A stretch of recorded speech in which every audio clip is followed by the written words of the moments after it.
Meus irmãos, minhas irmãs, saudações em Cristo Jesus. Falaremos sobre o tema a botija de azeite e o poder de Deus. 2 Reis 4:1 está escrito: E uma mulher das mulheres dos filhos dos profetas clamou a Eliseu dizendo: Meu marido, teu servo, morreu, e tu sabes que o teu servo temia ao Senhor. E veio o credor a levar-me os meus 2 filhos para lhe serem escravos.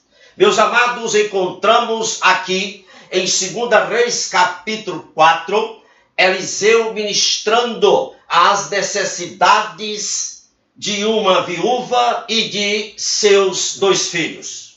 A viúva dá ênfase ao fato de seu marido ter sido temente a Deus e, apesar disso, ele foi ceifado de perto dela pela morte, deixando-lhe dívidas e, consequentemente, servidão para os seus filhos.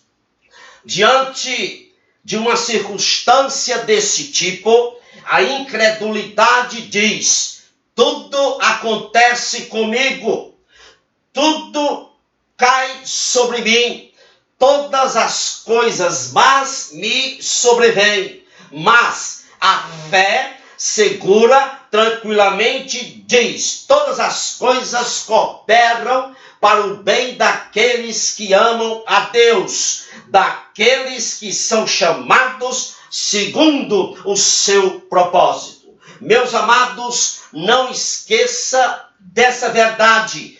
Quanto maior é a emergência, tanto maior é a oportunidade de Deus se revelar a favor de você, a favor de nós, a igreja. Quando os israelitas viram a potência das nações de Canaã, Josué e Caleb diz em Números 14:9: Não temais o povo desta terra, porquanto como pão os podemos devorar. Josué e Caleb eram homens de fé. Observe a expressão: como pão os podemos devorar. Isso indica que cada adversidade vencida pela fé em Deus dá sustento, dá força, alimenta a nossa alma. Meus amados, é uma santa realidade ter intimidade com Deus. Por isso que o autor de Hebreus 11:6, ele nos exorta que é necessário que aqueles que se aproximam de Deus creiam que Deus é galardoador daqueles que o buscam. A viúva sabia sim que Deus é galardoador daqueles que o buscam. Na sua adversidade, ela buscou a ajuda do homem de Deus chamado Eliseu. A expressão homem de Deus é mais frequentemente aplicada a Eliseu do que qualquer personagem bíblica. 70 vezes encontramos a expressão homem de Deus do Antigo Testamento. 22 das quais se referem ao profeta Eliseu. Aqui cabe uma pergunta: a expressão homem de Deus é aplicável a qualquer que é nascido do Espírito? Para responder a essa pergunta, temos que ir em Deuteronômio 33:1, que diz: esta, porém, é a bênção com que Moisés, homem de Deus, abençoou os filhos de Israel antes de sua morte. Observe a expressão homem de Deus aqui é aplicada a Moisés. Portanto, em Deuteronômio 33:1, nós temos a chave do significado da expressão homem de Deus. Moisés renunciou por completo todas as honrarias, glórias e vantagens deste mundo, a fim de se dedicar de alma e coração ao Senhor. Moisés se afastou inteiramente das iguarias do mundo. Somente pessoas assim é que podem ser consideradas homens e mulheres de Deus. No meio de uma sociedade degenerada que estamos vivendo, o homem e a mulher de Deus são os únicos instrumentos de emergência que Deus pode contar. Todos nós temos a possibilidade de ocupar esta posição privilegiada, mas é necessário primeiro renunciarmos às honrarias, às glórias, às vantagens e os aplausos deste mundo. Hoje em dia, a igreja necessita, como nunca, de homens de Deus. Lamentavelmente, temos hoje líderes cobiçosos, gananciosos, avarentos, que servem ao seu próprio ventre. Esses líderes que não são homens de Deus, ludibriam as pessoas com expressões, com frases antibíblicas e enganosas do tipo, abre aspas, você nasceu para a opulência. Visualize, imagine a sua bênção e tome posse dela. Você terá a herança das riquezas dos ímpios. Deus te abençoará além dos teus sonhos. Quebre a costela da pobreza. O que Satanás roubou, Deus te dará 7 vezes mais. Receba a unção financeira. São essas expressões nefastas, antibíblicas, enganadoras, que esses líderes falsos, mercadores do evangelho, estão usando nos púlpitos. Mas em Provérbios 30:14, descreve perfeitamente esses falsários, as características desses mercadores da fé. Escute o que Provérbios 30:14 diz: seus dentes são espadas e seus queixais são facas, para consumirem na terra os aflitos e necessitados entre os homens.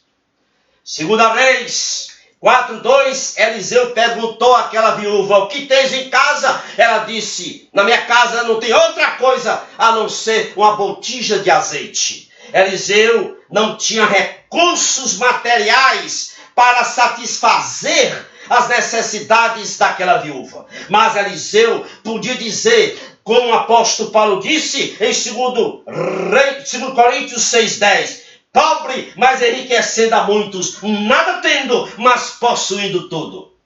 Meus amados, escute bem. Cada crente tem uma botija de azeite. Louvado seja Deus, porque nós temos em Deus algo que pode ir à maior necessidade do coração humano. 2 Coríntios 4:6, escute o que o apóstolo Paulo diz. Porque Deus, que disse das trevas resplandece a luz, é quem resplandeceu em nossos corações para a iluminação do conhecimento da glória de Deus na face de Jesus Cristo. O que Paulo está dando ênfase aqui é que os nossos corações foram esclarecidos pelo conhecimento de Deus. E esse conhecimento que está em nós deve ser irradiado para os outros. Falte-nos o que faltar, mas cada crente tem dentro de si o azeite, ou seja, tem o poder do Espírito Santo. Usemo-lo e veremos que todas as nossas adversidades se desvanecem. 2 Reis 4:3 e 4, Eliseu manda a viúva pedir vasilhas vazias à sua vizinhança.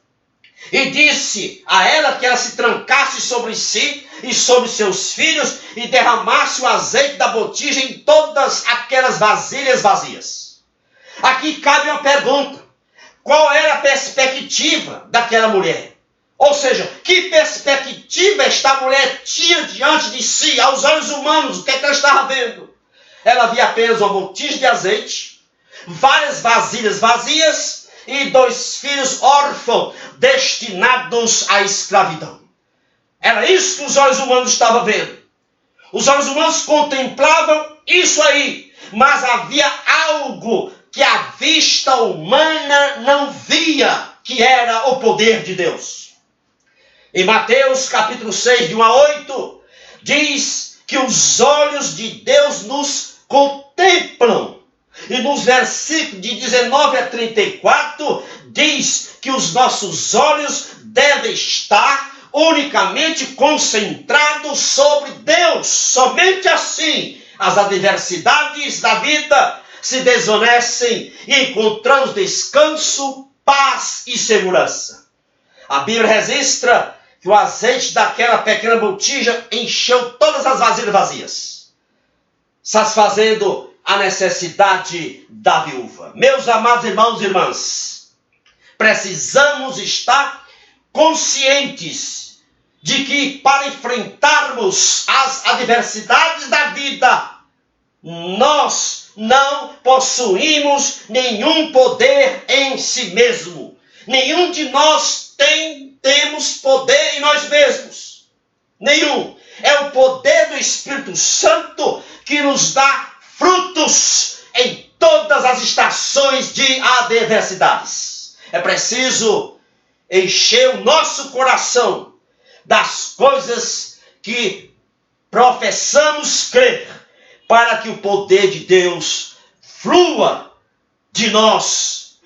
Louvado seja Deus. Que a potente mão do Deus Altíssimo esteja sobre você, sobre a sua família e sobre o seu ministério. Compartilhe esta mensagem com outros irmãos e irmãs que você conhece. Eu vou colocá-la também no meu canal do YouTube, e o endereço do canal encontra-se logo aí embaixo. Se você não se inscreveu, inscreva-se.